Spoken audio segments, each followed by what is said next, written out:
Before going out the next day, পরদিন বেরোনোর আগে, he soaked in a bucket of water that acorns, সে এক বালতি জলে ওক ফলগুলোকে ভিজিয়ে নিল। That he had so carefully chosen and counted, যেগুলো সে খুব যত্ন সহকারে বেছেছিল ও গুণে রেখেছিল।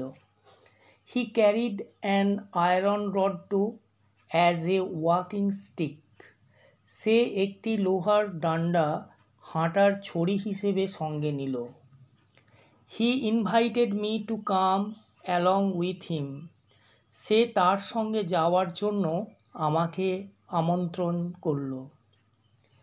Having arrived at the place he had been heading for, সে যে জায়গার দিকে এগোচ্ছিল সেখানে পৌঁছবার পর, he began to pound his iron rod into the ground, সে তার লোহার দণ্ড দিয়ে মাটিতে আঘাত করতে লাগল। দিস মেড এ হোল, এতে একটা গর্ত হলো। In which he placed an acorn, যাতে সে একটা ওক গাছের বীজ রাখল। And covered over the hole again, আর আবার গর্তটি ঢেকে দিল। He was planting oak trees, সে ওক গাছ লাগাচ্ছিল। ইন দিস ওয়ে, এইভাবে, he planted his 100 acorns with great care, সে অতি যত্নের সঙ্গে 100টা ওক ফল পুঁতল। হি টোল্ড মি দ্যাট, সে আমাকে বলল যে for 3 years now he had bin planting trees, গত 3 বছর ধরে সে গাছ লাগিয়ে চলেছে। ইন দিস সলিটারি ওয়ে, এইভাবে একাকী। হি হ্যাড প্ল্যান্টেড 100,000, সে 100,000 বীজ পুঁতেছে। অফ দিস 100,000, এই 100,000-এর মধ্যে 20,000 হ্যাড কাম আপ, 20,000 গাছ হয়েছে। It was at this moment that, এই সময়, I began to wonder about his age, আমি তার বয়স ভেবে অবাক হতে লাগলাম। হি ওয়াজ ক্লিয়ারলি মোর দ্যান 50, স্পষ্টতই তার বয়স 50-এর উপর। 55, হি টোল্ড মি, সে বলল 55। হিজ নেম ওয়াজ এলজিয়ার্ড বোফিয়ের, তার নাম ছিল Elzeard Bouffier. He had owned a farm in the plains, সমভূমিতে তার একটি খামার ছিল। Where he lived most of his life, যেখানে জীবনের অধিকাংশ সময় সে কাটিয়েছিল। She had lost his only son and then his wife, সে তার একমাত্র ছেলেকে হারালো, তারপর হারালো তার স্ত্রীকে। He had retired into this solitude, সে নির্জনতার মধ্যে অবসর নিল। Where he took pleasure in living slowly with his flock of sheep and his dog, যেখানে সে ধীর গতিতে তার ভেড়ার পাল আর কুকুরকে নিয়ে আনন্দে দিন কাটাতো। হি হ্যাড কনক্লুডেড দ্যাট, সে এই কথা বলে শেষ করল যে this country was dying for lack of trees, এই দেশটা গাছের অভাবে জীবনহীন হয়ে যাচ্ছিল। হি অ্যাডেড দ্যাট, সে আরও বলল যে having nothing more important to do, আরও বেশি গুরুত্বপূর্ণ অপর কোনো কাজ না থাকায়, he had resolved to remedy the situation, সে এই অবস্থার প্রতিকার করার সিদ্ধান্ত নিয়েছিল। We parted the next day, পরের দিন আমরা বিচ্ছিন্ন হলাম, অর্থাৎ পরের দিন আমরা বিদায় নিলাম। The next year the war came, পরের বছর যুদ্ধ এলো।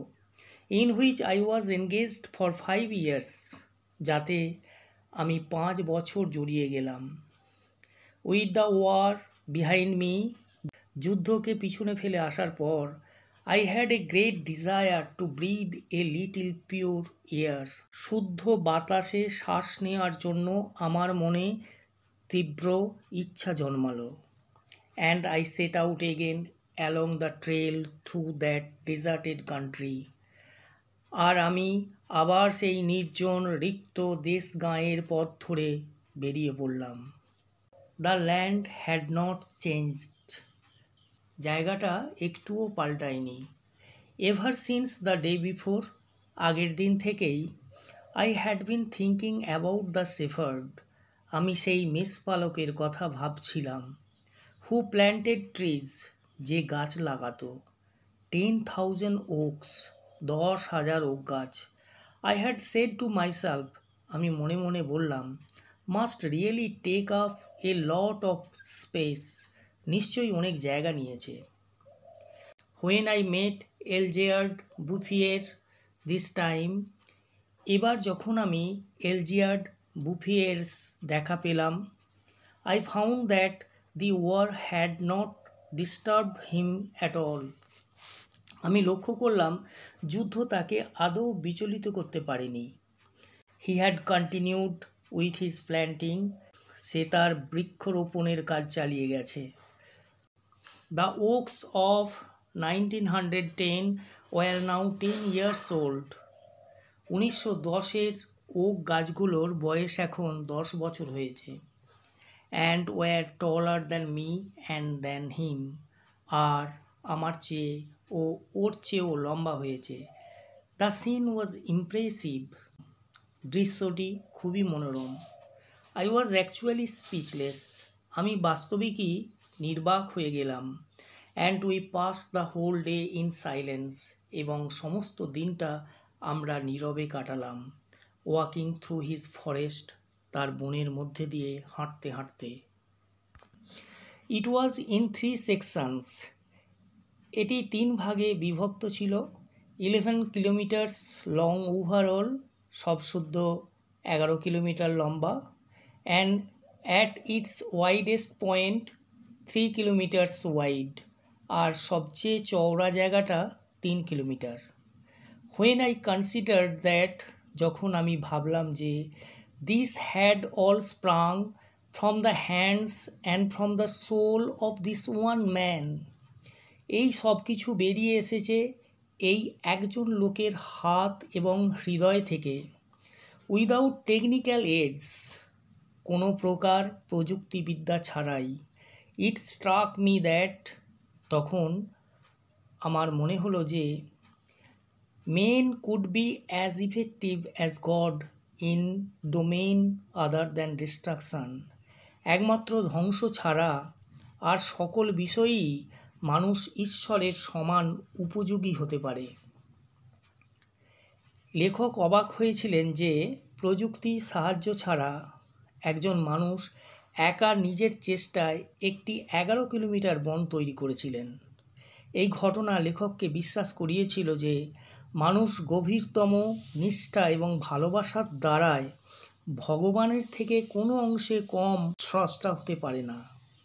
The narrator wondered that 11 kilometers of forest had been created by the individual effort of a single man without any technical help. This convinced him that with deepest sincerity and love, man can be no less a creator than God himself.